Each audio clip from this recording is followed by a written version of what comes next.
Okay, I'll start off this video by contradicting myself. The plan is to cover all of them, from the ones that I adore.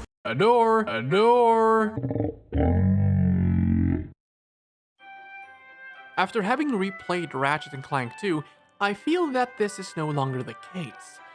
It's not like I suddenly dislike the game or anything, it's just that I don't feel like it deserves to be at the top spot anymore. What we're here to do today is explore why doing a deep dive into Going Commando shattered this illusion while also giving credit where credit is due. Honestly, Ratchet and Clank 2 is a good sequel and a good game, but it's dragged down a bit by what I'd say is a lack of time and resources. It's hard to talk about the Ratchet and Clank series without talking about the plethora of amazing weapons, so let's start there.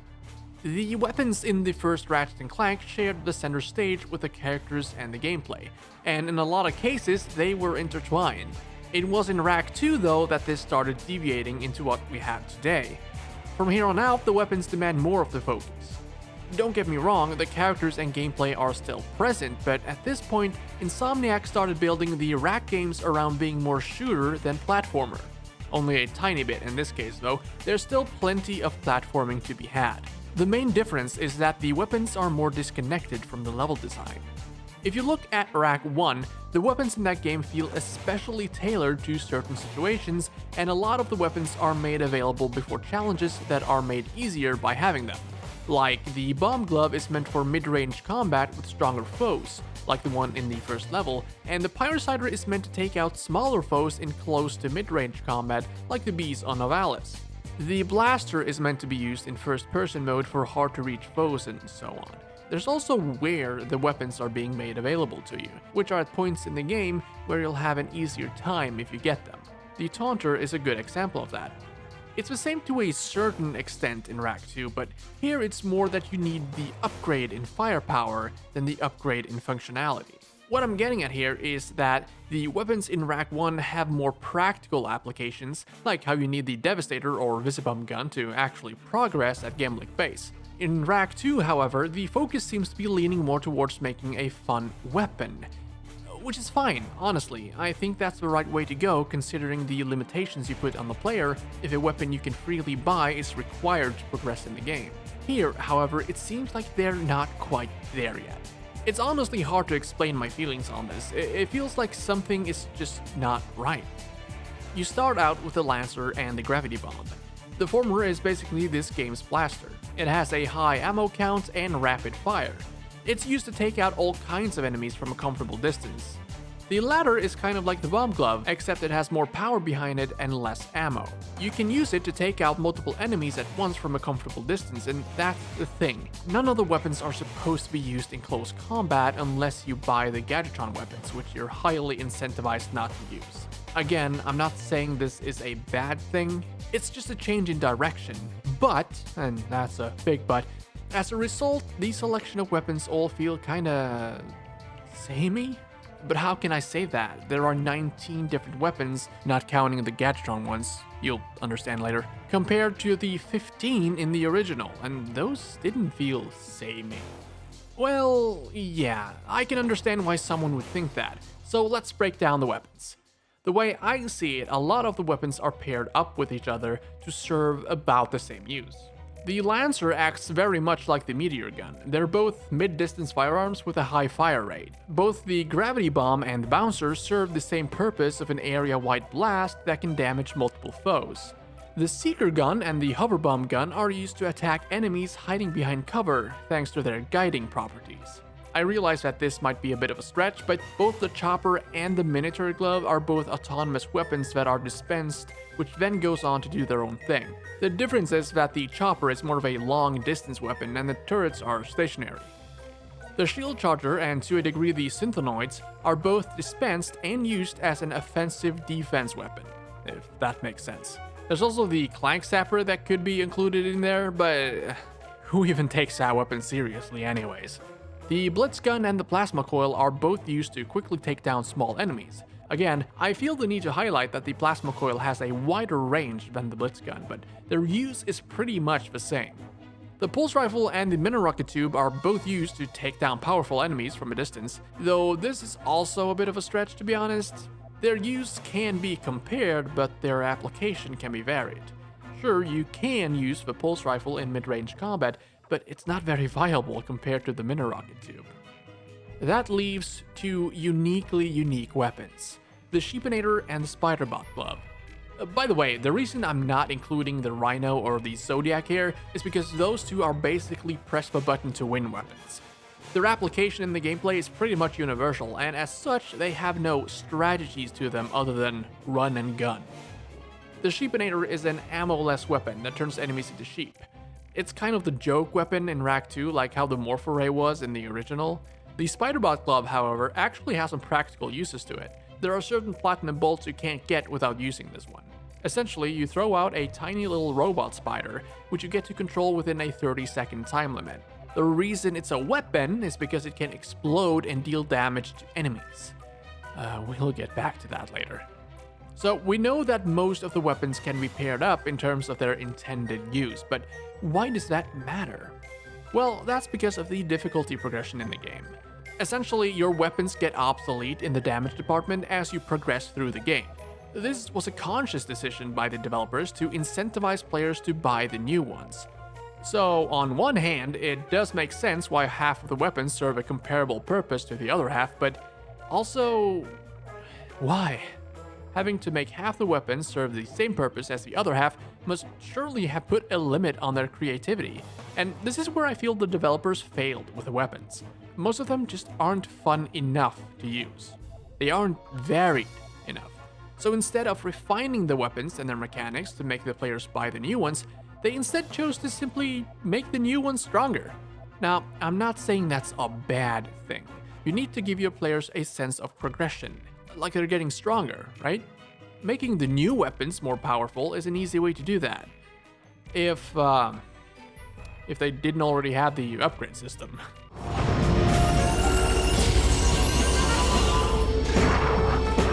Honestly, it's a stroke of genius, and as far as I can tell, Insomniac was the first ones to do it, especially in a 3D game like this.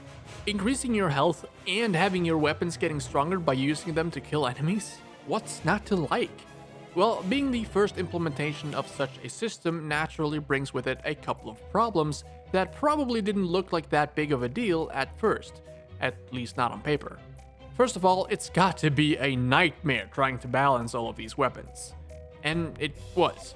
A couple of developers have gone on record saying that the balancing of the weapons were still ongoing down to the very last second of development time. Secondly, how do you make sure that you won't upgrade your weapons into the more powerful versions too early? Tougher enemies gives more experience points, but a lot of the weapons still take ages to upgrade, and some of the upgrades doesn't feel significant enough to warrant the time spent on it. The Bouncer is a good example of that, but even worse is the Spiderbot Glove. I'm firmly in the camp that this weapon should have just been a gadget. Its use is extremely limited since you'll be kicked out of the spider view if Ratchet himself takes damage. It requires a disgusting amount of experience to upgrade, and to be honest, since its use is so limited, it's not worth it at all. Lastly, and this is a big one, it seems they were stuck between simply improving firepower and improving utility. This is a tough line to walk, and they stumble so much in this game. It has to be said though that some of the weapon upgrades works well enough. The Heavy Lancer gets more ammo, firepower, and rate of fire, and although it loses some of the punch of the original, it is a clear upgrade.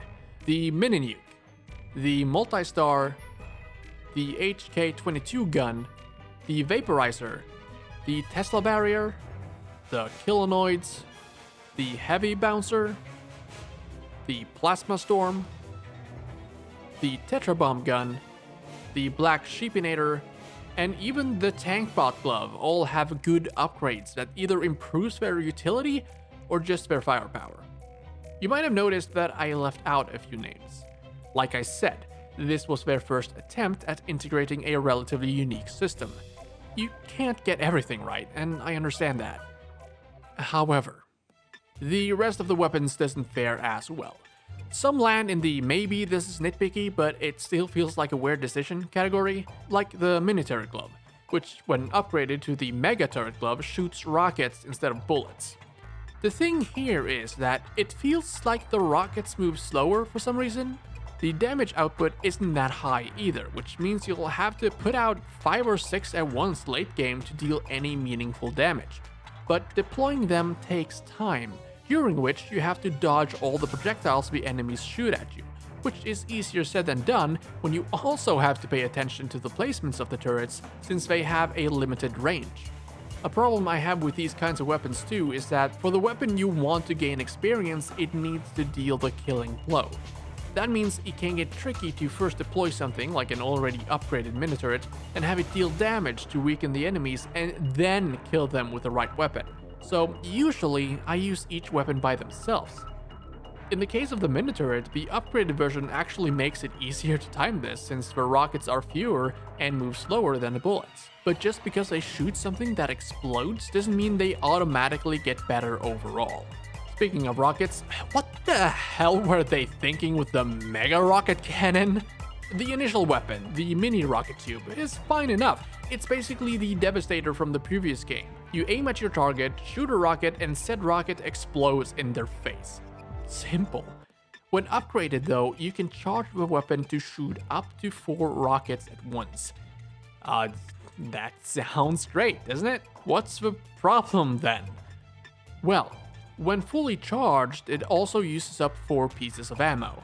Like I mentioned, all the weapons gets an increased ammo capacity when they're upgraded, and with a feature like that, you'd think that this weapon would have it at least doubled, right? It gets nothing. And if that wasn't enough, it doesn't really feel like there's a meaningful increase in firepower either. This might have something to do with me not upgrading it until pretty late in the game, but like, the amount of experience this thing requires is unreal. But there's even more. In addition to all this, the base rate of fire is also much higher, to the point where you start to wonder why you'd even want to charge up the damn thing. There's nothing to be gained by waiting until it's fully charged, when you can just let loose 4 rockets in probably less time than it takes to charge it to be able to fire 4 rockets at once. It's completely backwards. The fact that it consumes 4 pieces of ammunition to do so also feels very out of place, considering you have weapons that fire multiple shots per ammo, like the Tetrabomb gun and the HK-22 gun. I realize that this is all very nitpicky, but the reason I'm so mad at it is that this could have been a really fun and simple rocket launcher type weapon. But instead, it's just... ugh. As a result, neither the Mega Rocket Cannon or the Mega Turret Glove feels worthwhile to use, in a sense. The reason I say this is nitpicky is that while I don't like the direction they took with the upgrades, they still have somewhat the same functions and the way they're used is basically unchanged. I can't say the same about the last 2, however, and that's a damn shame. Let's start with the least egregious weapon, the Blitz Gun. Oh my god, I love this weapon! You bust it out, press the shoot button, and everything in front of you gets turned into red mist instantly. This is by far the best feeling weapon in the entire game. Even Ratchet can't help but grin widely whenever he pulls it out. This is always my go-to weapon for satisfiably dispatching groups of smaller enemies, which is why it kills me a bit inside to see this screen appear. The Blitz Cannon is horrible. It's almost like the developers realized what a great weapon this was and decided to fuck with an excited player waiting to see how much greater it would become after being upgraded. Well, here it is, the new and improved weapon that you instantly fell in love with. It can't hit shit though, enjoy!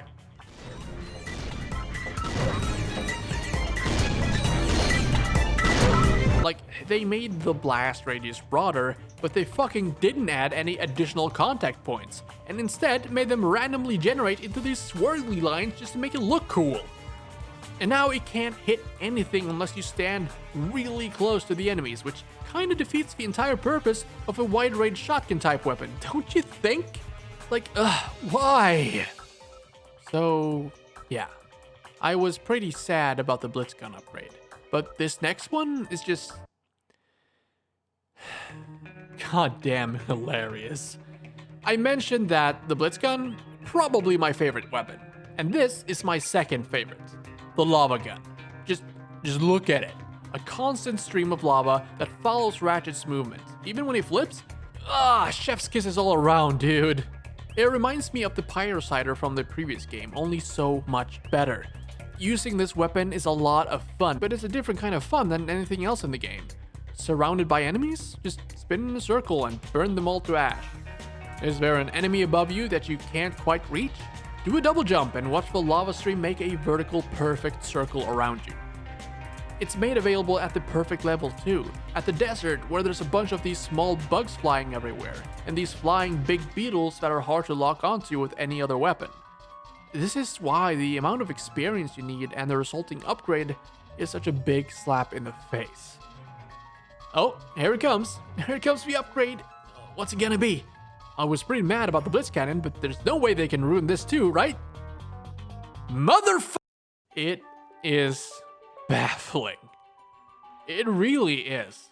The meteor gun is nothing like its previous incarnation. Instead of shooting lava in a straight controlled stream, you instead shoot blobs of goo in a random pattern that lands only a few steps away from you. What were they thinking with this exactly? I mean, it's powerful, it's one of the most powerful standard weapons in the game, but when the cost is everything that made the unupgraded version great, then what's even the point? Why bother trying to upgrade the Blitz gun or the lava gun when this is the end result? Thankfully, these two are the only ones that suffer from this kind of neglect, but some of the others I mentioned aren't that far behind. There is one thing I haven't touched on yet though, and that is the weapon mods you can buy from Commando. Put it in the slot. And how the lock-on mod especially is the meteor gun's saving grace. This is what makes it comparable to the Lancer, because for whatever reason, locking onto an enemy completely changes how this weapon behaves. Now it suddenly fires a steady stream of shots, and it even fires much farther. Why exactly you need the lock-on mod for this eludes me. It's not like any of the other weapons change in such a significant way when locked on. Some changes a little bit, yeah, but not to this extent, which is why I didn't figure this out until this very playthrough. I mean, can you blame me? The lock-on mods are really strange additions, to be honest. You already have a reticule for most weapons. This mod just lets you properly lock on, and it also lets you see the enemy's health, but that's pretty much the only thing I thought it did, so I never really bothered with them, opting instead to go with the mods that increased damage output, like the acid or shock mods. When properly modded, the meteor gun gets so powerful that I'm almost tempted to give it a pass. But I won't. And the reason for that is how these modifications are handled. First of all, you can easily go the entire playthrough without even knowing there's such a thing as weapon mods, since the vendor is so easily missed. Commando mainly serves as a ship upgrade vendor, but he also has stations out on other planets where you can press a button to summon his shady trunk, where he'll tweak your equipment. These are tiny red buttons and are usually placed at really inconspicuous places. There's one in Megapolis, but you need to backtrack to a kind of remote grind rail track after you've acquired the swing shot and grind boots, which are coincidentally on the same path. There's one in the desert on Tabora, hidden amongst the sand dunes behind a house, and then there's one in Silver City at the end of the grind rail track. And this one you don't really need to do either. So if you don't notice the elevator or just forget about it, then that's it. Second, you don't pay for these mods with normal currency. Oh no. You use platinum bolts, which are hidden collectibles that there's a finite number of. Worst of all, these things can be cryptic, dude. Like some of these, you almost have to use a guide to find, even with a map gadget that lets you see hidden areas. Who in their right mind would think that locking the true potential of a weapon behind hidden, hard to find collectibles was a good idea? It's insane, that's what it is. Thankfully, none of the other weapons have it quite like this. I mean, you're still locked out of some of their potential in this way, and while the shock and acid mods can be nice to have, the core weapons still works and are in most cases fun to use. Which brings us back full circle. Because yeah, most of the weapons aren't too bad, but some of them could have been better. And since I've already talked about some of them, I might as well talk about the rest. I've touched a bit on the Lancer already. It's a pretty good weapon actually, and you start out with it too. It has a nice punch to it when you shoot, which is sadly not as prevalent when its rate of fire goes up when it's upgraded. It's definitely no bomb glove, but that's what you have the gravity bomb for. This thing feels super satisfying to use, even more so in its upgraded form, which leaves a small mushroom cloud in its wake, hence the name Mini Nuke. During the early game, you can do a lot of cool stuff by simply switching between these two weapons, using the Lancer for single and or weak enemies and the bomb for groups. Taking out a ton of bad guys with just one of these boys will never stop feeling awesome. The chopper is a weapon I have very mixed feelings about. On one hand, it's a freaking throwing star with homing capabilities, but on the other, it stops your movements whenever you try to use it while on the ground, making it almost a necessity to jump around to make use of it properly. This in turn makes it harder for the reticule to align, and you need the reticule to be fixed on an enemy for the homing to work as intended. Because if you're not properly aligned, it makes the star fly out into nothingness or hit a wall behind the enemy line, making it do fuck all. There's also a matter of firepower. In my experience, the chopper is pretty strong to begin with, but then slowly becomes almost worthless towards the end, and that's even taking into account the upgraded version, the multi-star, that spawns 2 blades when the first one hits an enemy. If it had better homing capabilities, I'd probably use it more, but as it is now, it's just not worth the effort when other weapons does its job better in more fun ways. Speaking of, the Seeker Gun. This one's pretty rad. It shoots a missile straight outwards that will seek in on an enemy if it detects one in a set radius. The upgrade, the HK-22 gun, shoots 3 at once. What I like about this weapon is that it can be used both in a run and gun type gameplay or a more tactical one depending on the situation. The seeking ability makes it easy to just shoot out a few missiles in a general area and they'll still mostly hit their target, or it can be used to flush out enemies from behind cover. Pulse rifle is cool, I guess. You can like zoom in and out and stuff. I don't know, man. What else can you say? It's a goddamn sniper rifle. Get off my back. The shield charger, however. Now this is a weapon. Oh, you might not think it's all that special, but trust me, this is one of the most dangerous weapons in the game. When fully upgraded, this thing will sap your opponents into next week. It's true when they say that a good offense is the best defense. It's a bit annoying to get it to that point though, since to damage enemies, they need to literally walk into you, and most enemies will attack you from afar. If you like using it though, you'll have to get used to this really annoying background noise that it makes, which persists even in cutscenes. Go ahead. You'd be doing me a favor. So. Oh, sorry. Go ahead. You'd be doing. Oh, and yeah, it's also a shield that absorbs damage, I guess. Honestly, I don't get why they even bothered with the synthenoids when you have the shield charger, but they're here, I guess. You can actually activate both of these at once, but that places you smack dab in the middle of background noise city. Okay, this must be the core terminal. Let's see what we can get from it. Okay, this must be the core terminal. Let's see what we can get from it. So I usually avoid using either of them. They're both just autonomous weapons that do their own thing, which I'm not really that into, to be honest. The bouncer is pretty cool though. I mean, it's kind of overrated, but it's also kind of cool. It's basically a big bomb that explodes into a bunch of smaller bombs that also bounces, hence the name. It's pretty good for attacking enemies that hide behind cover, since the smaller bombs will travel towards enemies within reach, and the blast radius is also very large. It's a more intricate mini nuke, but with less power, which is one of the things I feel detracts from the weapon. Unlike the mini nuke though, the main projectile will roll along the ground for a bit if it doesn't hit anything, which means that if you miss an enemy, it might roll a bit too far, making half the smaller bombs miss their target. It also takes a long time to upgrade, and just like with the mini nuke, you're limited to one shot at a time, since any more will potentially grind the frame rate to a halt since there's so much going on screen. The plasma coil is probably my go-to weapon to dispatch of smaller enemies after I've upgraded the blitz gun. It shoots an energy ball through the air that attacks anything within its vicinity once. It also bounces off walls for some reason. I've never really understood why, but it's a cool little touch, I guess. This weapon does get very underwhelming along the way though, which is a big disappointment.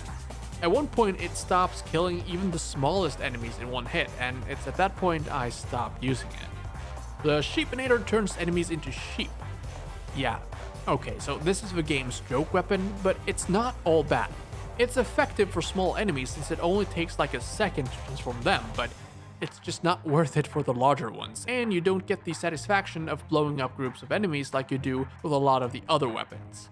You have to keep the beam connected all the way until the enemy turns, or it'll be for naught, which is kinda hard to do when you need to jump around and dodge all their attacks at the same time.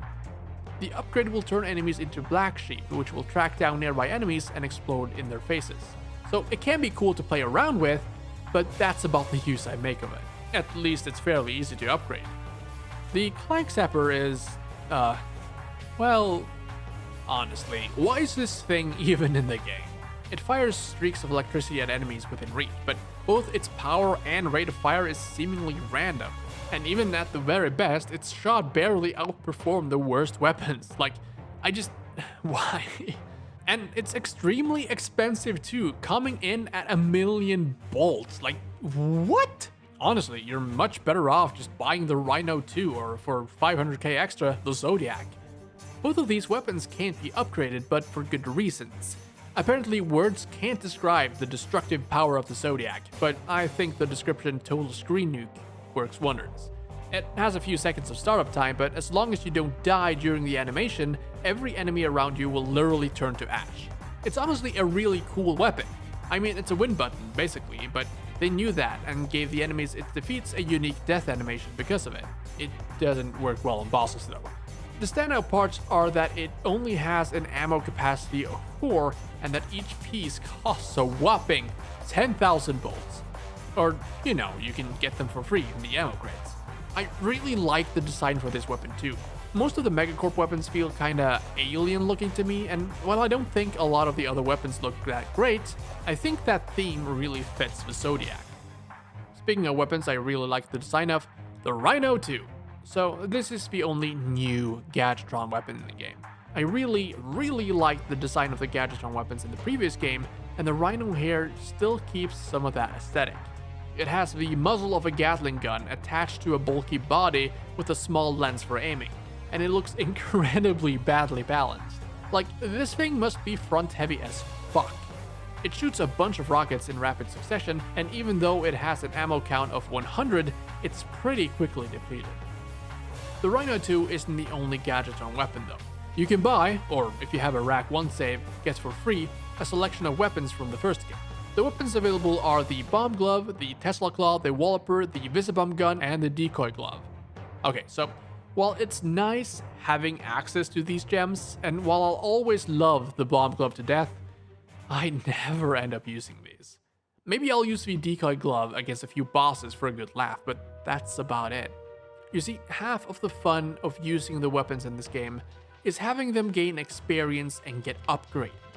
The Gadgetron weapons can't be upgraded like that, and thus it feels like you're heavily incentivized not to use them throughout the game. This goes with the Omni Wrench too. They actually force 2 upgrades on you throughout the game, which makes it stronger, but the only thing I use the wrench for is basically breaking boxes. Because like the Gadgetron weapons, not only do they siphon experience from weapons that could actually use it, they also aren't very powerful in a lot of cases. I don't know if this was done on purpose to show the difference in quality between Gadgetron and Megacorp. I mean, you get these weapons at an abandoned old Gadgetron site, so I don't know. I just wish they could have integrated them a bit better into the new gameplay loop, you know? You can upgrade them though, but only after you've started on the challenge mode playthrough. And if you do, they get their gold weapon effects. Though, sadly, they still don't take on the gold look, and they lack a punch or two compared to the new weapons. Because hey, yeah, you can further upgrade those too. Every Megacorp weapon except for the Clank Shocker, the Black Sheepinator, and the Zodiac have a 3rd and 4th upgrade tier. That is, you only need to gain experience for the weapons when going from 1 to 2 and then from 3 to 4. All 3rd tier weapons are available to buy from the Megacorp vendor when you start challenge mode, as long as they've been upgraded to 2nd tier already. This is where I feel the weapon balancing issues really starts being noticeable. For one, the price for the weapons are kinda out of order? Like, the Tesla barrier upgrade is really cheap for what it is, but then there's weapons like the mini nuke that, yeah, are admittedly really powerful, but 1.5 million bolts? That's the price of a Zodiac. The bouncer is like 350k, but the shock cannon is like, what, 375? I don't get these prices, and their power levels and usage doesn't seem to reflect them at all. Like, the Spider-Bot glove upgrade is also at 375k. Oh, right, I totally forgot about this one. This is the last of the new weapons in Going Commando. The Spider-Bot glove is probably both the most useless weapon and the most overpowered weapon in the game, strangely enough. The Spider-Bot itself can't jump, which makes it unsuited to a lot of the platform-heavy levels in the game. But when you get to a place with a lot of enemies and have some cover, it's unbeatable. Like, the enemies literally won't even acknowledge the little thing, even when they're getting shot at, and their AI isn't advanced enough to seek out Ratchet, so it's an automatic win as long as you have enough ammo to take them all out. There's one big problem with this weapon though. It's so boring. Especially its initial form, which is basically just the bot itself, which you can place near enemies and then press the circle button to make it explode. The upgrade at least has a turret and a useless grenade launcher, but the worst part about this weapon is that it takes way too long to upgrade. The only thing it's really useful for anyways is to get a couple platinum bolts. All of the other weapons are more fun to use than this, and they more efficiently dispatch enemies. Honestly, the Spider-Bot glove should just have been a gadget. Which makes it kinda weird then that there is a gadget that behaves pretty much like the Spider-Bot glove. I am, of course, talking about the Hypnomatic, a wrist-mounted little thing that will let you control certain receptacle robots. Do not even think about it. For a limited time. These segments are all contained within a relatively small space. Sometimes you jump between a lot of robots to get to where you need to be, but compared to the level as a whole, there aren't really any huge areas that can only be explored with this gadget. You can probably already tell by the footage that even in non-combat situations, you might as well have just used the Hypnomatic instead of the Spider-Bot glove to accomplish the same thing, right? The only difference between the two is that you can deploy the Spider wherever, but honestly, they don't make enough of an effort to create a fun environment to use this weapon in.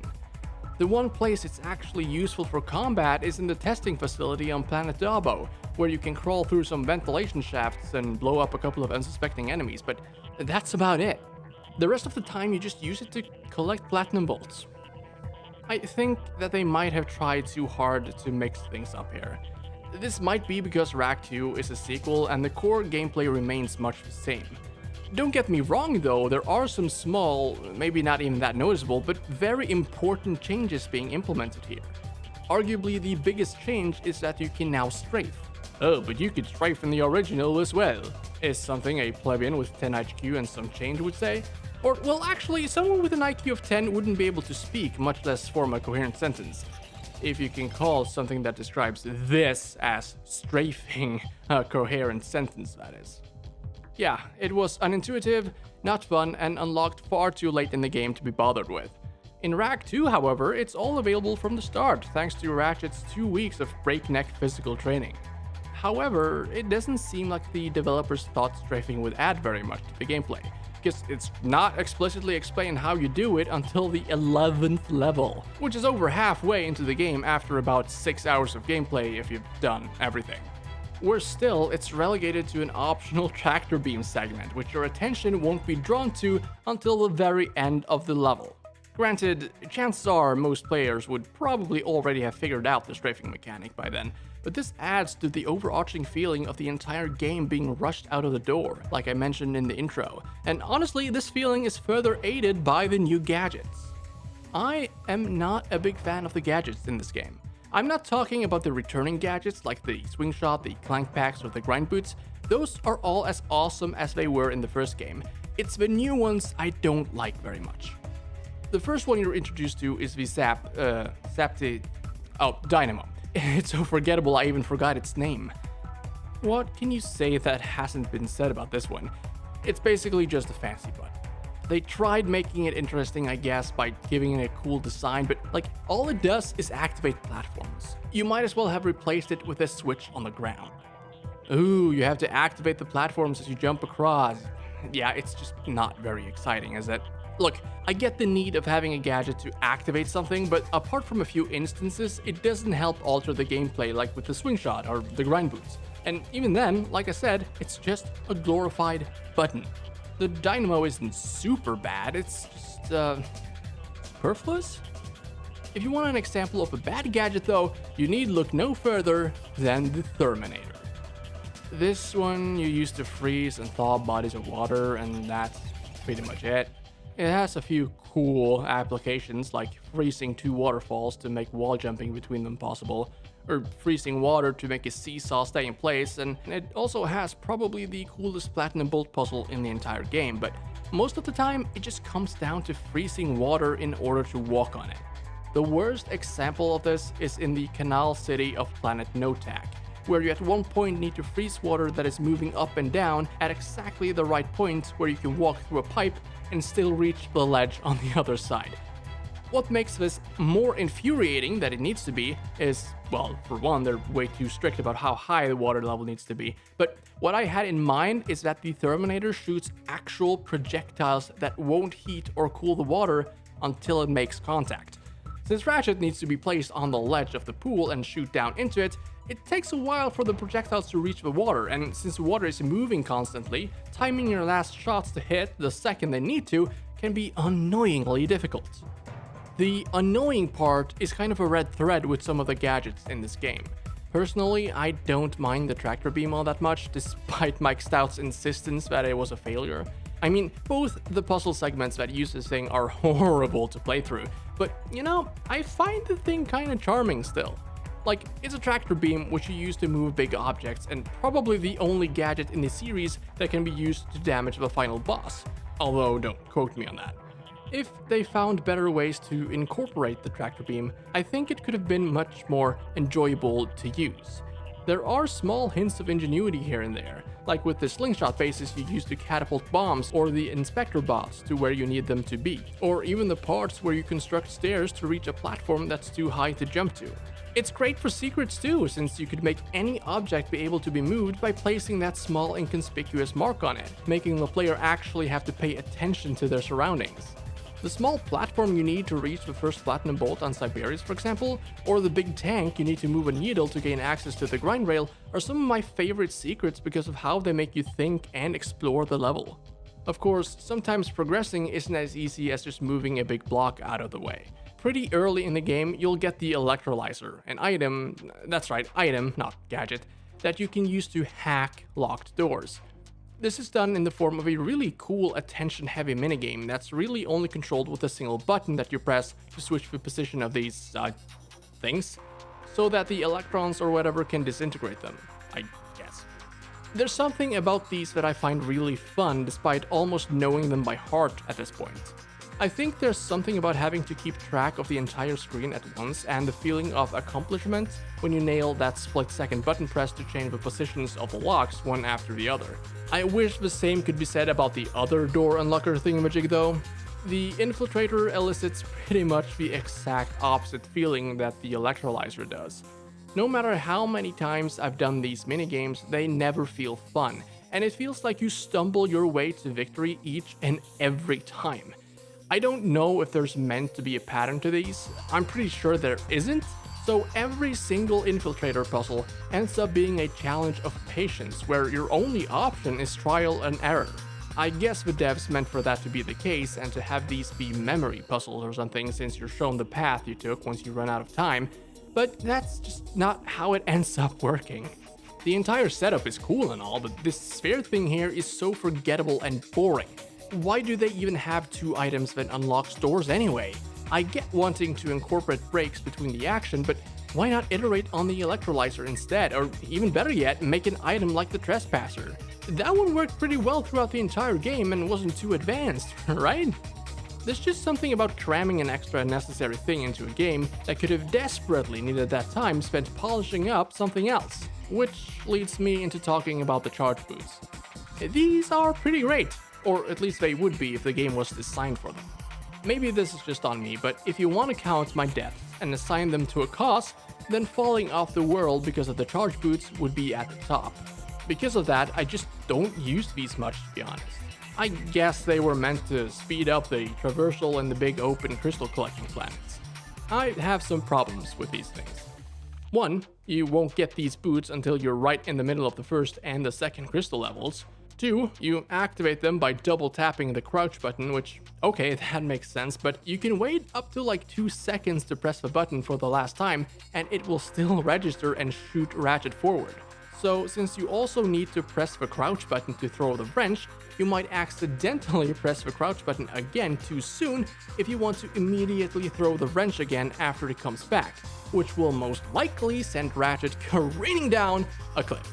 And so, 3, most of the levels are too narrow with way too many unsecured cliff sides to make it worth trying to use these boots for traveling. It's not that I don't like the level design, it's just that the boots doesn't feel appropriate for it. An example of a good pair of boots would be the gravity boots, an enhanced version of the magnet boots from the first game. Honestly, there's not much to say here, but the sheer quality of life improvement when it comes to these compared to the first game makes it deserving of at least a mention. What used to be slow, boring sections where you could only use your wrench to attack with are now a much more involved part of the game, with enemy encounters while upside down, inside a cylinder, or while walking down the side of a building. It's actually kind of amazing how many varied and fun uses they get out of this small change. And that's kind of what makes this game movement-wise so much better than the first. There's small changes done here and there that might separately seem borderline insignificant, but when you add them up, it helps elevate the game to far beyond the previous one. Like how you can now move directly after throwing the wrench while it's still in midair. The strafing, the fact that you don't have to equip the door unlocker trinkets before you can use them, or the introduction of the box breaker, which when combined with the returning bolt grabber is probably the most satisfying thing ever.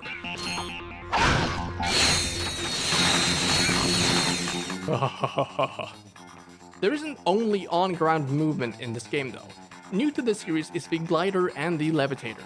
Again, just like with the door thingies, I have no idea why they felt the need to have 2 of these relatively similar items, but I digress. The glider is pretty cool. It's probably my favorite of the 2, which as far as I've seen might not be the case with most others who seem to prefer the levitator instead, but whatever. I guess it's not as much of a glider as it is a flyer though, because if there's no propulsion here, it doesn't really comply with the laws of physics. But hey, what else does in this game, am I right? I really like these obstacle courses you're put through where you fly through narrow corridors filled with danger, but I can't understand why others don't. Maybe it's because I've played this game to death and beyond, but I just don't hit anything, and if you do, you die. Instantly. There's a lot of narrow passages, falling objects, and weird camera angles in these sections too, which is probably why the glider is the least liked of the 2. They also put this second most dickish nanotech boost in one of these sections too, where you need to make an almost pixel perfect upwards U-turn to get back to the room with the boost in it, and from there need to blindly guess where to tilt the thing upwards so you hit it at the perfect angle to collect it. Just wow. In comparison, the levitator segments are much more free-flowing, with the option to even stop mid-air if you want to, and you have much better control over where you're going. That's not to say it doesn't have some annoying segments too. The one in Silver City, for example, is kinda unclear of where you need to go to begin with, and the one in the prison ship above Aranos has these arcs of electricity that I'm not sure can even damage you, but they're at the very least a pain to try and avoid because of the camera angle. The absolute worst part though is thankfully optional. There's a platinum bolt on a platform in the distribution facility on Smolk, which you need to be embarrassingly accurate with the levitating to reach. And if you miss, you need to do half the section over again. I gave this a couple of tries, but started to wonder after a while if it was an HD trilogy bug, because I seemed so far off every time. Nope, just had to inhabit the very image of perfection to do it. As far as I'm concerned, the best thing about the levitator is that you buy it directly from the Rhino guy from the first game. At least I think it's him. Seems he's grown a couple of meters since the last time we saw him.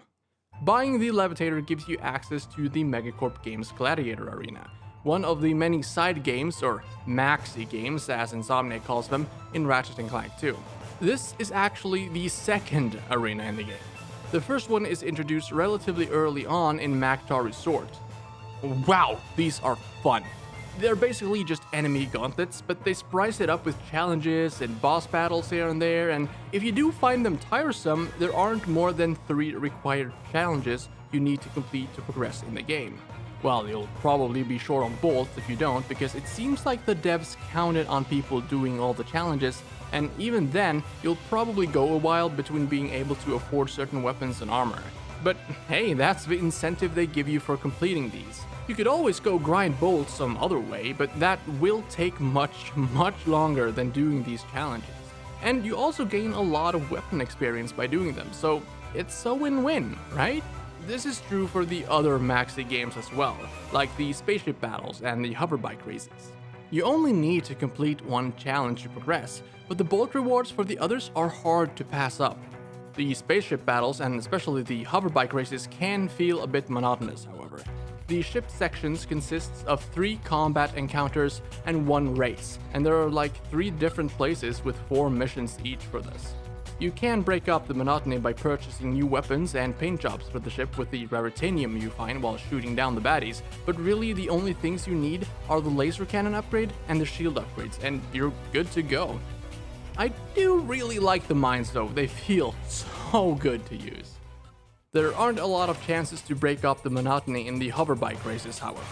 Now, I'm gonna preface this criticism with that I think these are supposed to be hard, but after having played through the game a bunch of times, I've optimized these runs so much that the NPCs, despite the insane rubber banding they have working for them, rarely manage to catch up to me.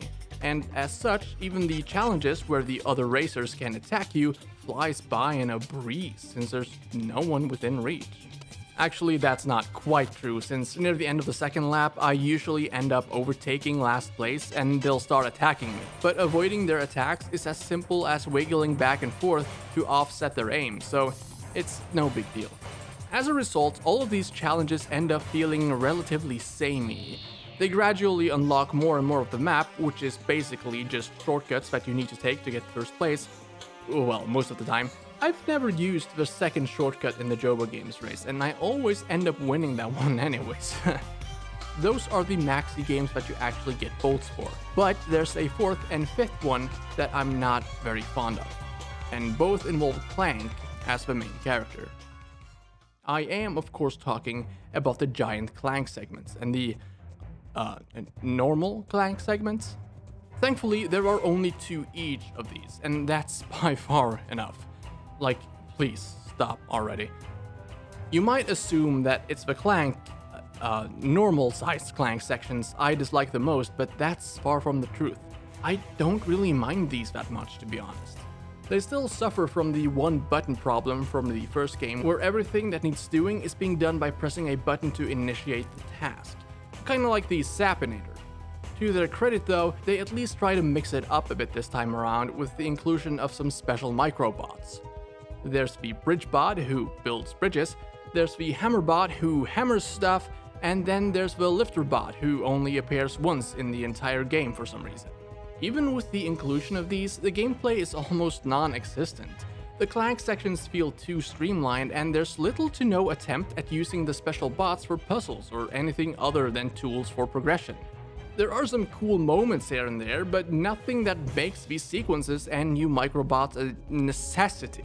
I guess the only addition I truly like then is that the normal microbots now catch up to Clank after respawning when they're destroyed, instead of just standing around and waiting orders. With this in mind, you might ask yourself how I think the microbot segments are better than the giant Clank ones, and luckily, that's what I'm here to explain. Okay, first of all, unlike the microbot stuff, only one of these is actually required to progress in the game. How's that for positivity? Well, it's the only taste of it you'll get because these fights suck. They each take place on a spherical moon. Oh, right, I totally forgot to mention. So during the Maktar Resort stage, you're sent to a moon to stop a Thugs for Less jamming array, and that's the first little taste you'll get of this.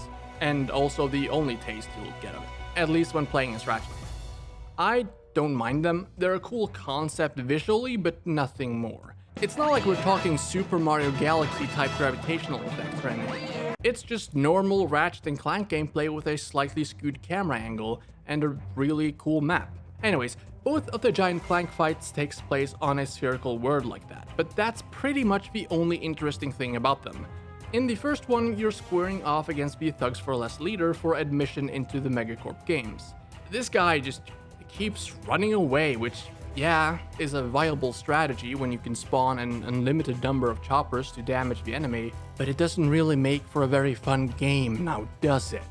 The second one is accessed near the end of the game, and here you fight a stereotypical flying saucer with some weird looking aliens in them. Like, not Ratchet and Clank aliens, but like fucking Indiana Jones aliens. What? This is such a weird design choice for a series who has always had great enemy and NPC designs. And here's the kicker, right? You're fighting them because no one knows, and they're here because no one knows! Hey Roger, we need a challenge for the Map-O-Matic. You got any ideas? Sure, Max, I've got plenty. Oh, and did I mention that the game ships tomorrow? Aliens! Both of these bosses have too much health and runs away constantly. At least the mothership actually goes into a second phase when it's about 1/3 health, but that phase is kinda weird, and the only way I've figured out how to consistently damage it without being blasted to oblivion is to continually jump on it while firing rockets downwards. Fun still isn't the word I'd use to describe this though, and it's not just the giant Clank boss battles that have problems like this. These battles rarely seem to be properly balanced.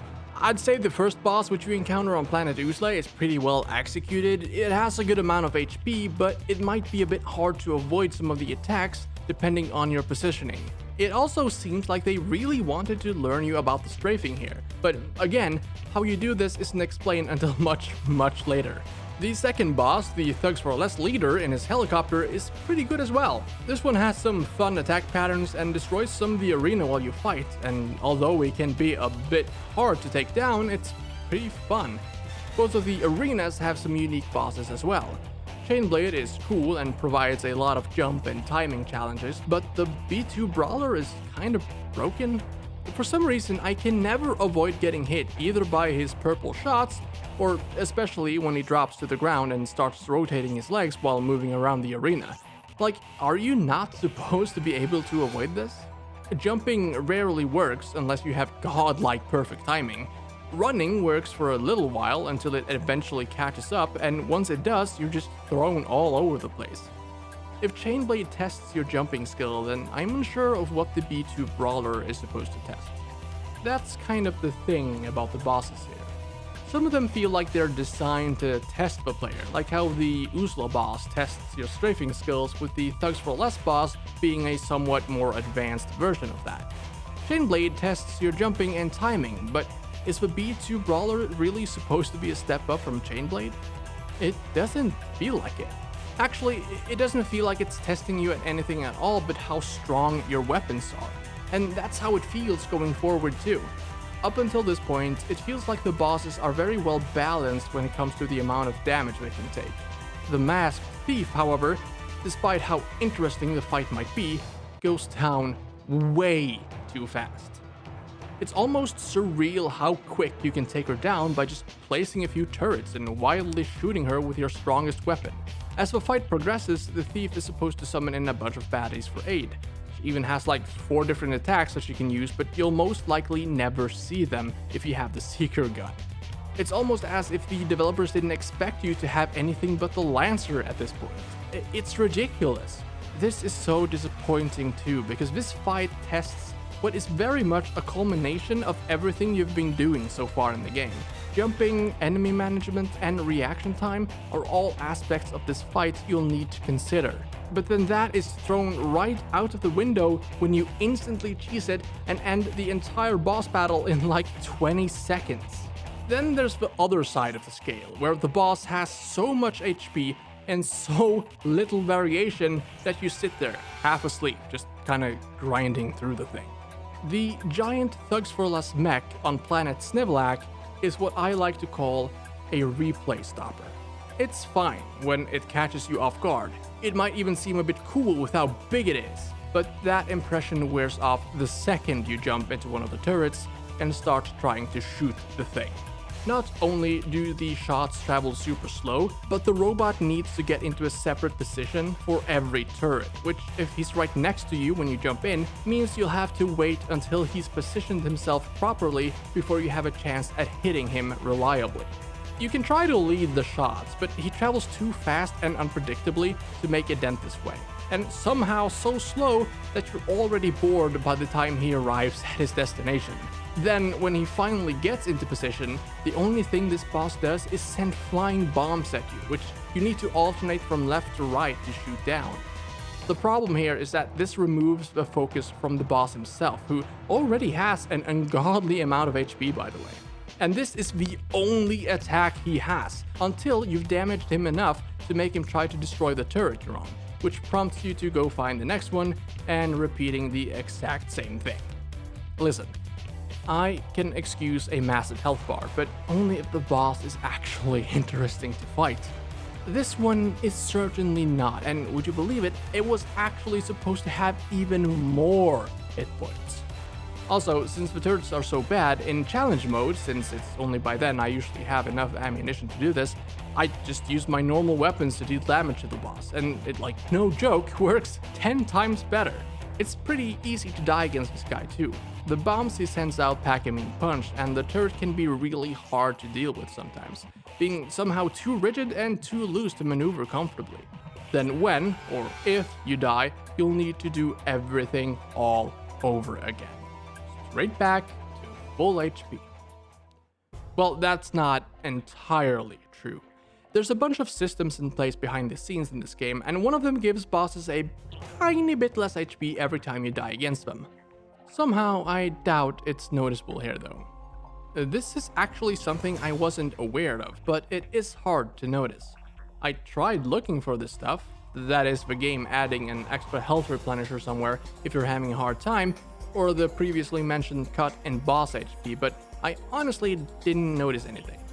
Not to toot my own horn too much, but it might have something to do with me just being too good at the game to activate it, since it's only really meant to help the players who are struggling. But I did notice how the ammo pickups from crates were almost always for weapons I'd been using recently, or weapons I was low on ammo for. The only system in place that is easily noticeable, maybe even too easily noticeable because I didn't even think of this until this very playthrough, is the weapon and health upgrade system. It's honestly a genius idea. Both weapon and health experience persists through death, so if you die a bunch of times, you'll eventually come back even stronger than you were before, thanks to an upgraded weapon or an increase in health capacity. I only mention these systems because it's pretty easy to take these things that, if only slightly, makes the game more enjoyable for granted, and I think they deserve the recognition for implementing something like this. It's a good thing these systems are in place too. Difficulty in this game is ramped up at specific points. Like, for example, once you get to Siberius, the enemies suddenly become a lot tougher and have added armor and health, deal more damage, and in some cases have extra attacks.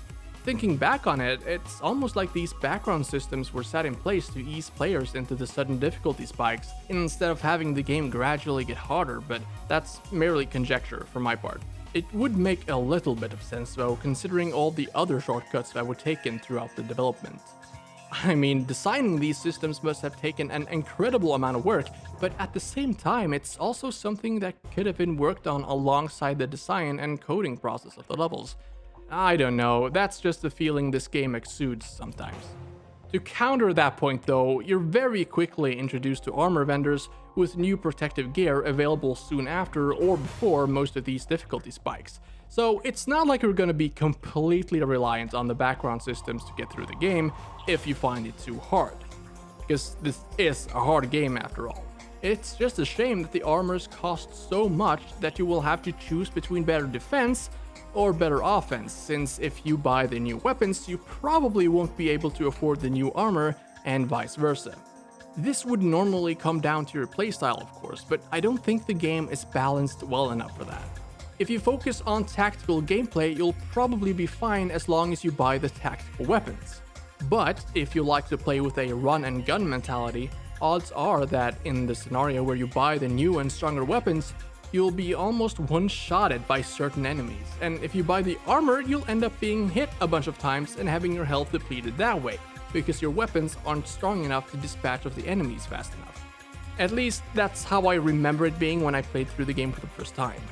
The only real choice I had was to get good, which I guess isn't a bad thing per se. A lot of the gameplay centers around adapting to situations as they evolve, but that's where the bolt and weapon problem comes into play again.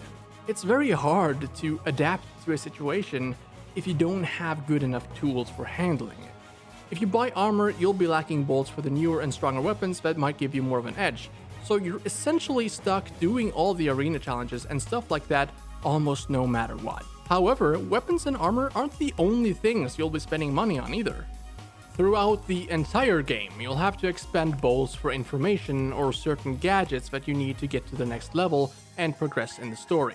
Some instances of this are pretty much harmless and actually plays super well into the whole rotten capitalism thing they're portraying. Very successfully, I might add. But then there's a couple of times where they ask like way too much of you. 40,000 bolts? Are you serious? Like, it doesn't have to be this big of a number to make a point. Honestly, it should just be somewhat of a symbolic sum, at least when it's not amplifying the humor being presented like in the testing facility scene. Now, let's get the goods on that experiment. What the? I think I see the problem. What? Now even the computers are charging us? That's it. This galaxy blows. This is a great cutscene, by the way, but for the story as a whole, I struggle with describing it as anything but Ratchet and Clank 1 light. In many ways, it's almost non-existent. What I mean by this is that it's more of a series of mostly great moments spliced together than a complete cohesive narrative. It both starts and stops kinda suddenly, and while the trip to the end is enjoyable, it never feels like anything actually happens. You can pretty much break the game down into 3 acts. Reclaiming the experiment from the thief who stole it, finding out what the experiment, better known as the Protopet, actually is, and then chasing down Mr. Fizzwidget to warn him of the Protopet's deficiencies. On paper, this might not sound too bad, but in reality, during most of the game, you're just chasing someone who refuses to get caught up to until the game designers decided that you've gone through enough levels. And it's not like all of the levels make sense when tied into the story either. Well, to be fair, a lot of them do, but not in that interconnected sense, like how the planets you visited in Rack 1 were being torn apart by Chairman Drek, and you gradually saw how twisted his methods for getting richer became throughout the game. The levels here are more self-contained in that sense. They're really just locations that the person you're chasing is going to be at in most cases, and this is prevalent from the start. The first level is fine. Ratchet has been sent to the Protopet thief's airship fleet to reclaim the thing, after having spent 2 weeks enduring excruciating physical training where he learned how to, strafe, I guess? Sadly, the thief barely manages to escape as Ratchet is being held up by the security forces. And this is how it plays out until a certain point. You arrive, barely miss your target but find out where they're headed and chase after them. The duo even comments on it at one point, effectively breaking the fourth wall as they look directly at the player, wondering why it is that they are always barely too late. Too late again. We always seem to be a bit late. Why is that? Yeah, you know, I can't come up with a reason why. I do think this first chase sequence at least comes to a satisfying conclusion. You end up on this really cool line of cargo trucks traveling along the snowy mountains of planet Siberius, which ends in a face-off with the thief at the launch sites. Which ends in a face-off with the thief at the launch site of the comically large rocket that's supposed to get rid of the Protopet. Ratchet saves the fuzzball, of course, because, well, we still have a couple of hours of game left, and meets up with Mr. Fizzwidget, who instantly smashes the Star Explorer. Well, you know, maybe it's an older model spaceship. It probably doesn't have any landing sensors or something along those lines, but hey, you know what it does have? Ejectable passenger seats. The resale value of this thing just keeps shooting up. So you're telling me that Mr. Fizzwidget just conveniently pressed the wrong button and got rid of the duo just as they had outlived their usefulness, and that's not a cause for worry? Nah, he's just easily distracted. This is kinda where the entire storyline falls apart for me. You'd think that Ratchet, having been burned by this exact thing happening in the past, would be a bit more wary about stuff like this, but no, that's not the case at all. He basically just brushes off Clank's worries after having been ejected and almost landing in a puddle of magma. This feels kinda weird, especially considering the anger that resulted from the betrayal of Quark in the previous game. Actually, it feels like Ratchet's character has taken a few steps too far to the mellow side since the last time. I mean, I still like his character, he's not as rough as he was in Ratchet and Clank 1, but they still have a lot of fun with him. It's just that it doesn't feel like the duo's relationship should be where it's at after such a short time, kinda. Especially considering where we left off after defeating Drek. This is prevalent throughout the entire game. Maybe it's just Ratchet being so giddy to finally have a new adventure on his hands and is putting up with a lot more just to have it continue on, but it still feels like they took him a bit too far in the nice direction. At this point, the only time he'll actually get mad is when someone threatens Clank, which seems like a response Insomniac had to the people going, "Boo-hoo, don't be mean to Clank, crying emoji," after the first game. He's not even really aggressive towards the thief when they meet her a bit later in the level. She's revealed to be a female Lombax, although this is never explicitly stated in-game, named Angela Cross when she goes from literally standing still to falling flat on her face, knocking her mask off in the process, which apparently not only hit her face, ears, ponytail, voice, and had the cape and breastplate attached to it, it also stunted her growth. I mean, is it just me? Am I being fooled by the camera here? Or is she actually like a head taller after the mask falls off? Anyways, yeah, she's kind of a klutz, which is very apparent when watching some of the infomercials or whatever you call them. Most of my favorite ones involve Angela as herself or the thief, which is pretty high praise for the character because almost all of the info screen cutscenes you get to see throughout the game are pure gold. Angela points Ratchet and Clank on a path that ends up revealing the true nature of the protopet. And of course, the only sensible course of action would be to try and alert Mr. Fizzwidget. You know, the head of the company that made this thing, who should probably be sitting on all the information about it to begin with. This leads into another stretch of chasing, but this is where the levels kinda stop making sense from a story perspective. A lot of them are either Megacorp facilities or property. Now, last I checked, Ratchet was in their direct employment. So why are we getting attacked the moment we set foot in these places? This happens during Act 2 also, but at this point we're actively trying to get a hold of Mr. Fizzwidget. Hell, he even invites the duo to their lab on Boldan only for them to end up being framed as would-be assassins. Well, I use the word assassin liberally here since you'll have to fight your way through Megacorp security forces to get there, but you get the drift. Act 3 ends with Ratchet, Clank, and Angela finally catching up to Mr. Fizzwidget. But it turns out, surprise surprise, it's actually Captain Quark. Honestly, this is one of my most favorite reveals ever. There are so many small factors leading up to this. To start off, we as players don't really notice this. It can easily be disregarded as a character quirk since he's talking this way since the first time we meet him, but Abercrombie Fizzwidget has a habit of mispronouncing or just straight up inventing new words in the middle of a conversation. Ratchet, come in. Are you there? Copy, Mr. Fizzwidget. Listen, I have some new information on our experiment's wherewithal. The thief was indemnified at Megacorp's Mactar Resort. Also, the thugs have towed a moon-sized jamming array into Mactar Resort orbit. Should I take it out? Affirmulous!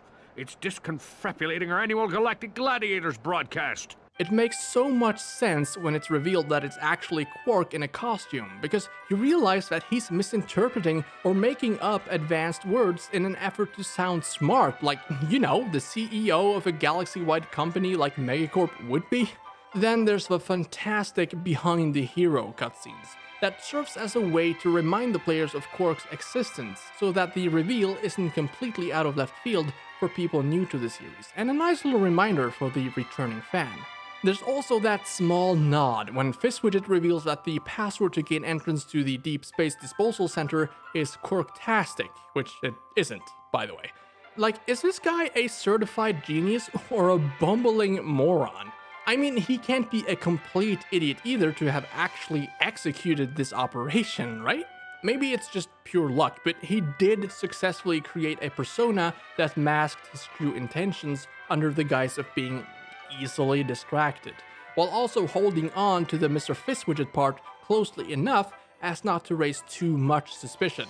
But then again, the one thing that confirms that the Fizzwidget that gets rescued from the supply closet is the real one is that he actually correctly pronounces the complicated words. Or hey, maybe he just paid them off. I don't know. His personal hygienator business apparently popped off something fierce according to this video we're shown right before the reveal. Bye now. Enjoy the hygienator. Remember, you bought it from Steve. Steve McQuark. Indeed. Now that I've sold my 1 millionth hygienator, I can finance the comeback of the greatest superhero who ever lived, Captain Quark! All I need now is a new galaxy with a new fan base so I can rescue them from a new disaster! Also, how did she get a hold of this footage? Well, at least he's upgraded his costume skills since then. Oh, and we also get what's objectively the best 15 seconds of any piece of cinematic ever. But Sir, I do not understand. Mr. Fizzwidget?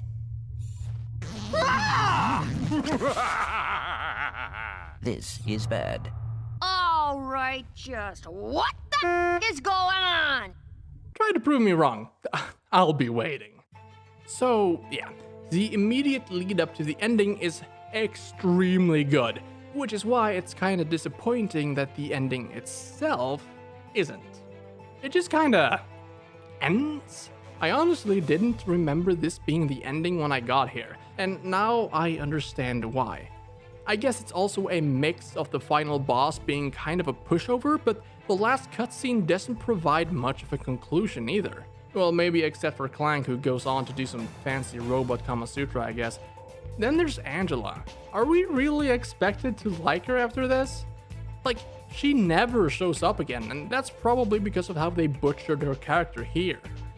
She goes from being the masked thief who disables the perimeter defenses of the Megacorp store on Usla, effectively killing all the innocent employees except for one, and need I remind you that those were her former colleagues?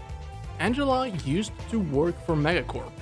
She's gradually made softer and more likable throughout the adventure, but she's still trying to kill Ratchet and Clank up until the point where her true identity is revealed, where she kinda just fucks off for a while until she randomly shows back up to help, and then she's maybe supposed to be a love interest for Ratchet, but not really.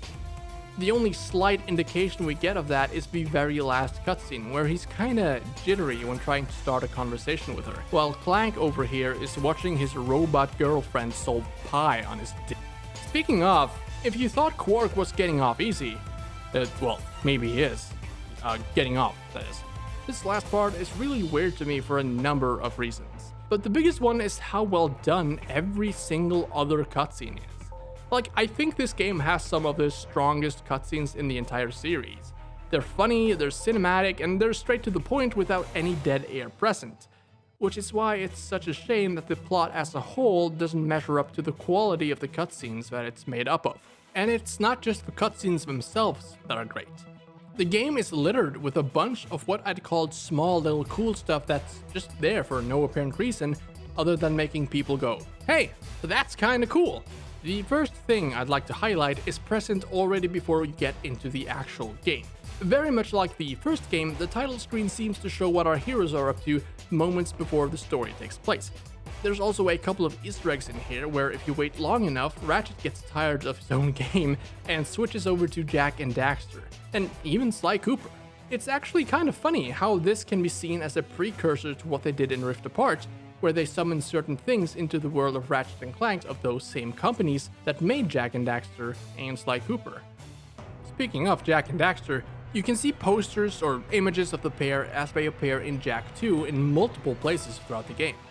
The first of which I think is at Clank's suit in Megapolis, where there's also a hidden little Easter egg in the form of a shitty 2-player Alien Invaders minigame that can be accessed by zap-imagining the lamp there.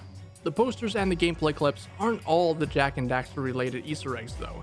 By far my favorite one is the scene that plays when you get the hypnomatic part on Planet Demosul.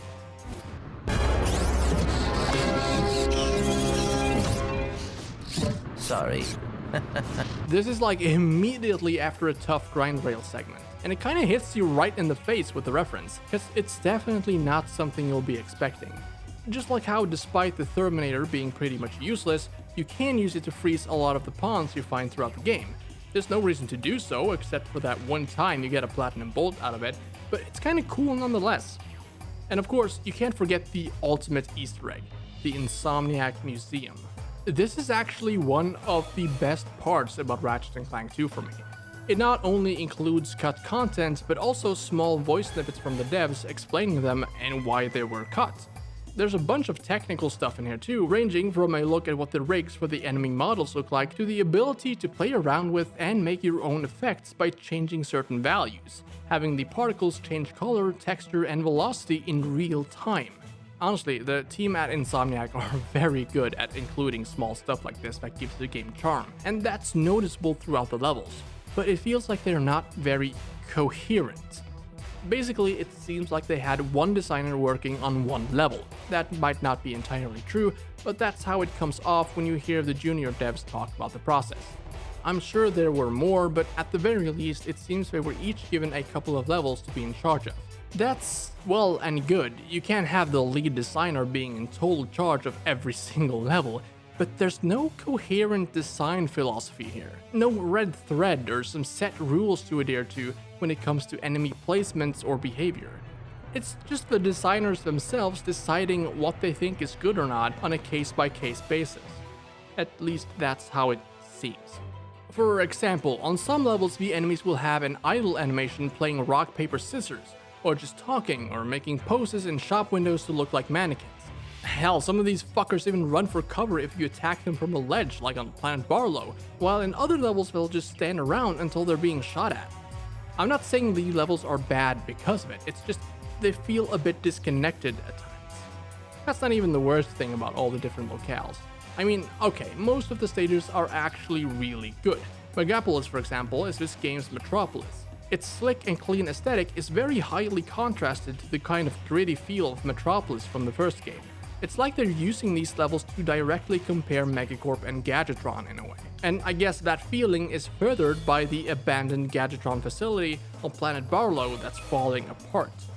I'd say all the levels are good looking. They really like to show this off by having the camera being set at a certain angle whenever you land on a planet, but not all of them are designed perfectly. They have a weird thing for 90-degree turns in this game for some reason. This makes it hard to intuitively know where to go next in some cases. My favorite one is at the end of these platforms in Canal City. I can never remember where to go here. A lot of it has to do with that there's this small short corridor at one of the corners, but it doesn't go anywhere except death. There's also a big door at the back end, but that's just a prop for a Sapatron puzzle. Where you're actually supposed to go to progress is up this lift, which is directly to the left after you jump off on the last platform. There's also a ton of enemies here that will attack you, so your attention gets diverted, and since you're used to traveling forward, you just kinda end up lost. There's a couple of these small missteps throughout the game, like the trapped Nanotech box in the Thug HQ and Snivelac, which only appears that one time.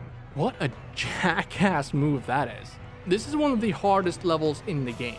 Imagine you're low on health and you find this box and go, thank God, only to break it and get ambushed by a huge wave of enemies within a crampy force field. Absolutely nothing happens if you ignore the box, it's just if you break it. Fuck you, Tony Garcia. Other than that, there's nothing too bad, really. Well, except for one thing. The Thunder Wastes on planet Grelbin is the worst level in Ratchet and Clank history. Okay, well, it's not that bad. People like to over-exaggerate when talking about this one, but it is bad. Famously programmed by everyone's favorite, Tony Garcia, in the span of only 3 days, this level was so bad that it spawned an internal trophy that was awarded to the developer of the worst thing shipped in the final build of a game, the Snow Beast Award. The Snow Beasts, or the Yetis, are part of what makes this a gruesome experience.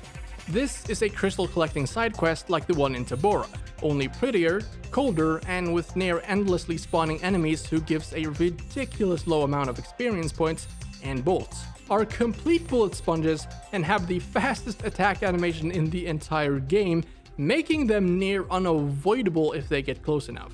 Oh, and did I mention the death water that instantly freezes you when you touch it so all of the enemies you killed respawns? Yeah, that too.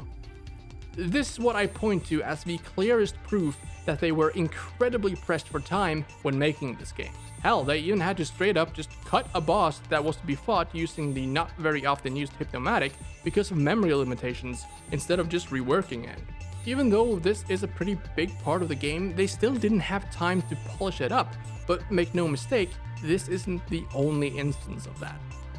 I'd say a lot of the platinum bolts are placed in really weird places that can't be reliably found even with the Map-O-Matic, and yet again, this could be explained by the lack of time. I touched a little bit on this before, but for about half of the bolts, it seemed like they just said fuck it and placed them wherever.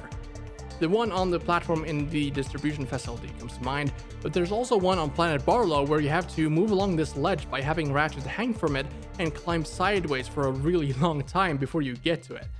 There's also the one on Planet Siberius right after the first bolt where you have to jump from the top of the elevator and glide far, far away from the main path and behind a building to get it.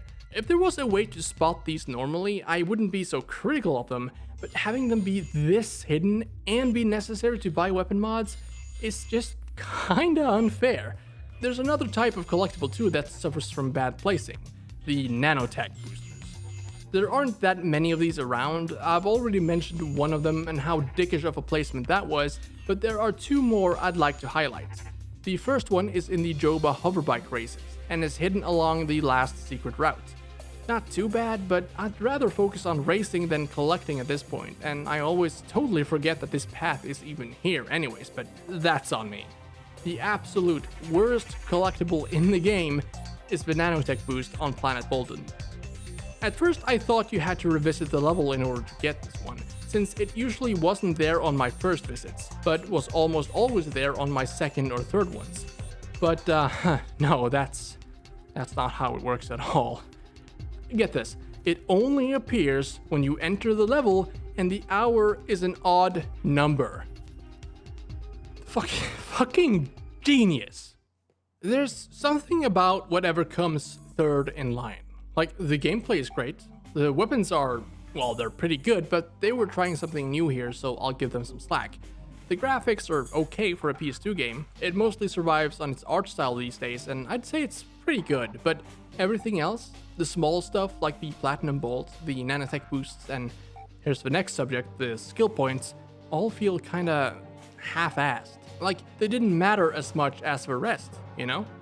Of course, the skill points are literally the lowest on the list in terms of collectibles, but they should still be fun or maybe even challenging to complete, right? Well, some of them are, like the first Wrench Ninja one, where you need to defeat Chainblade with just the Omni Wrench. Okay, it can be challenging unless you use the fully upgraded wrench, but not all the terms of completion are as simple as that one. Wrench Ninja 2 Massacre comes to mind. It might seem simple enough at first, right? Kill all the enemies with just your wrench. Well, it's not like you're told this at all. The only lead you have to go on are the titles and where you need to be to complete them. So you might think you have to defeat another one of the arena bosses with just a wrench, right? Well, you can't really do that because of their natures. I mean, the first one jumps away when you get too close, and the other is literally inaccessible with the wrench. Anyways, you punch your way through the entire level, and nothing. No skill points in sight. Now, if you didn't know what to actually do at this point, you'd probably go, oh, that wasn't it? I guess I'll try some challenges in the arena then. and waste a couple of hours doing meaningless stuff there. If you looked it up beforehand though, you'd think there was a bug or something and try again, paying careful attention this time. Oh hey, would you look at that? One of the enemies killed another enemy with his laser gun. That happened last time too. Okay, so enemies can't kill enemies. Let's try this again. Nope, still nothing. Okay then, one of the enemies fell off a cliff when I whacked him, but that can't be it, right? Literally fuck you, game. And the worst part is that they almost kinda know this. Like, they placed this asshole right in front of a cliffside so that a single hit will send him careening off. Like, don't tell me they didn't do that on purpose. Alright, so that skill point only took like, let's see here, 2 hours. Thankfully, the rest aren't that bad, but there's a lot of skill points I'd hesitate to put the word skill in front of. There's like 10 of them that requires you to just destroy clutter or random objects. That's 10 out of 30, a third.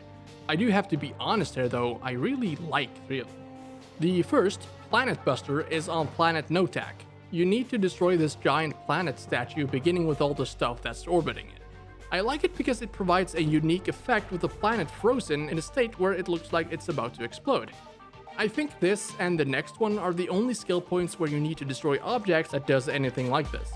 And this second skill point is, of course, nothing to see here on planet Todano. This is a prime example of curiosity being rewarded, and it's probably one of my favorite moments in the game. There are these 4 rockets placed along the path from your ship to the dam. There's this robot tourist group being guided by a robot Mr. Fizzwidget, and the group is being taken down one by one by the rabbit squirrels in the area, while the robot Fizzwidget talks about stuff. It's just great all around. It's kind of a shame that you can't hear the dialogue in the HD remaster for some reason, because it's pretty good. Anyways, they stop at each of the rockets, and if you're persistent enough, you can actually destroy them. Contrary to popular belief, it doesn't matter in which order you destroy them. It will still have the same result. The first one you destroy will simply explode and fall over. The second one straight up explodes without falling. The third one, however, will start rising a bit only to fall back down and explode. And the fourth and final one will actually achieve liftoff. That's not the cool part though. After you take the lift up at the end and cross the dam, that same rocket comes crashing down and destroys one of the guards there. It's pretty great and super easily missed. Oh, and the third skill point where you destroy stuff I like is the one you get from whacking a snowman with one of the developer's face on it. Simple humor, very effective. As for the ones that actually require some skill though, I really like the grind rails ones, for example, where you need to complete them without taking damage, like Midtown Insanity, which name is a great reference to one of my all-time favorite racing games. Oh, and you can't forget the one where you need to use the crane in Megapolis to kill a bunch of enemies. That one's really fun when you figure out that you can pick up the laser bots. Oh, and the speed challenges in the hoverbike races where you need to beat a set time. I mean, I always get those immediately, but I appreciate an excuse to try and optimize as much as possible. And then, of course, safety deposit, which is extremely annoying to fail and amazingly satisfying to complete. Basically, you have to prevent the robot citizens in the bank on the Mosul being destroyed by the ensuing combat after you arrive, but acing that always feels great. All in all, I'd say that only about 10 of the skill points are actually fun to get, while the rest are pretty meh. And that's if you can even figure out what they actually want you to do. I guess it's not that big of a deal, however. The only reward for the skill points are various cosmetic cheats you unlock as you clear a certain number of them. I mean, they're cool. Having Ratchet dressed as a secret agent with a giant head will never get old. There's also a clown costume, I guess. Oh, right, you also unlock new paint jobs for your ship, but as we all know, there's only one real color. Taxi, baby! Woo! Most of the skill points are relatively simple to finish, except for Weapon End, which requires you to purchase and upgrade all the weapons. For this, you need to enter Challenge Mode, which is accessed at the end of the game after you've defeated the final boss. Although it's not because you need to buy the mega variants of the weapons, it's because you need to buy and upgrade the Clank sample. If you don't include the upgrades for the normal weapons, this is the only Challenge Mode exclusive weapon in the game. But it's not the only Challenge Mode exclusive thing available. In the original, it was really just the gold weapons and a small increase in the number of bolts you got. But in Ratchet and Clank 2, they've included a bit more stuff to prolong the longevity of the game. To start with some of the minor stuff, I guess I'll mention the special section in the pause menu. Although you don't need to enter challenge mode to unlock most of these, you do need to defeat the final boss, so I guess I'll tack it on here because this menu has some really cool stuff. There's of course the list of cheats and skill points, but next in line is the movies section. This sub-menu consists of the credits, not very exciting I know, but to make up for that there's a nice making of video, just like in the original game, and I love this one just as much. Then there's the cancelled US commercials. You might remember the commercials that were included but horribly botched in the first game, and this is not a return to that. Instead, this is Mike Stout, famed Insomniac at the time junior designer, making his best effort to recreate those glorious masterpieces for this newer game. With this kind of artistic metal, I guess it's no wonder the tractor beam segments turned out the way they did. Lastly, there's the sketchbook, another feature I love. It's kinda dumb though that you get an auto-playing reel of art instead of a digital book that you can navigate yourself, but hey, at least it's something. The coolest sub-menu in the Secrets tab though has to be the Shortcuts one. I don't get why more games doesn't have this. It lets you essentially quick jump to any of the Maxi Games you've been at, except for the ship battle segments. This menu carries through to the challenge mode, but you still need to unlock the entries all over again to be able to travel to all the different places. There's a few minor things in the random stuff tab, like the Clank Stay at Insomniac visual novel, which sees Ratchet and Clank being superimposed into the Insomniac offices, which is honestly kinda cool. There's also 2 shitty minigames that I won't even bother going into detail on, but the real stars of the show here are the paintings and the endorsement deals. I love stuff like this. The paintings in particular are super cool, and the endorsements are really just parodies of real-world stuff set in the Ratchet and Clank universe. Okay, I'll tack this on here because I can't find anywhere else to put it, but I feel like I need to at least mention it since it's so overlooked. There's a Monsterpedia in the help sections of the menu. The help section is actually kinda helpful, pun intended, for a lot of other stuff too, like checking up on your moves or reading a bit more into each of the weapons and stuff. But the Monsterpedia is sorta unique. Basically, it lists all the monsters you've killed and the amount of them you've killed, and with a little description of them. Some very bland, while others... oh well. All in all, it's really cool. More of this, please. Lastly, there's the toggleable first-person mode. This is kinda neat, I guess. Nothing I'll be using anytime soon, but it does give a different perspective if you're keen on it, because replaying the game doesn't offer a lot of new scenery, exactly.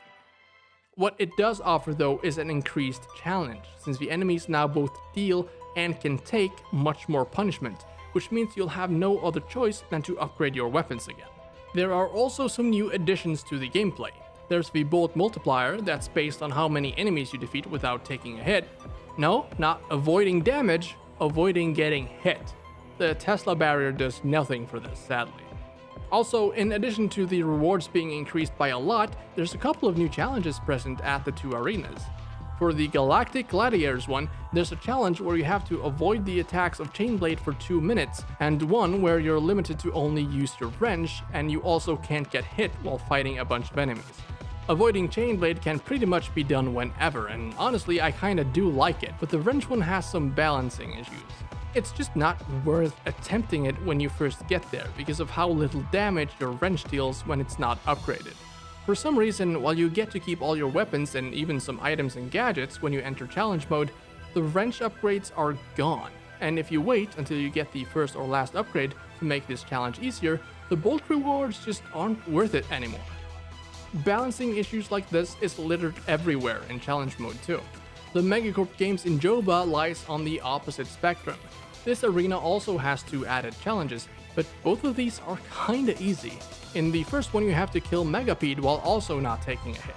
You can, however, use all your weapons, so simply popping a Tesla barrier pretty much nullifies all of his attacks, leaving you free to damage him in any way you please. The second challenge is a timed cage match where you have to kill 100 enemies in 100 seconds. Again, there's no limit on weapons here, but if you've at least bought 2 of the mega upgrades, this should not be a problem.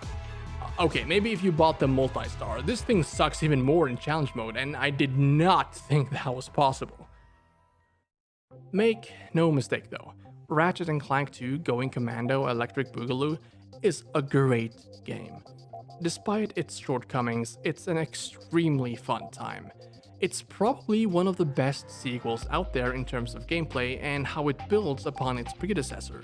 Maybe not in the story department, I guess, but the cost of that is probably also the cost of a lot of the other grievances I have with it. This game had a development time of a measly 10 months. The original Ratchet and Clank started production in November of 2001 and was released in early November of 2002? Jesus, I'm getting old. That's a full year and only 2 months longer than Going Commando, yet it feels more complete. Granted, the scope for the second game was also much grander, so I think Insomniac bit off more than they could chew with this one. The proof lies in the poorly executed story, written by 2 of the animators, by the way, which is kind of a baffling decision, but okay. The extra unnecessary additions, the balancing issues they had with the damage and cost of weapons and armor, the lack of consistency with the enemy encounters throughout the different levels, the weapons that upgraded away from what made them fun to begin with, some of the weirdly placed platinum bolts, and of course the uninspired skill points. But at the end of the day, it's still fun, so what else do you need?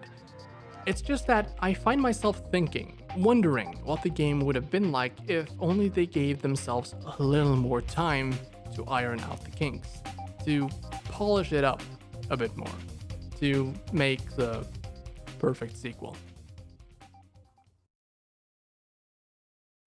There you go, pal. See you in another year or so. What did he mean by that?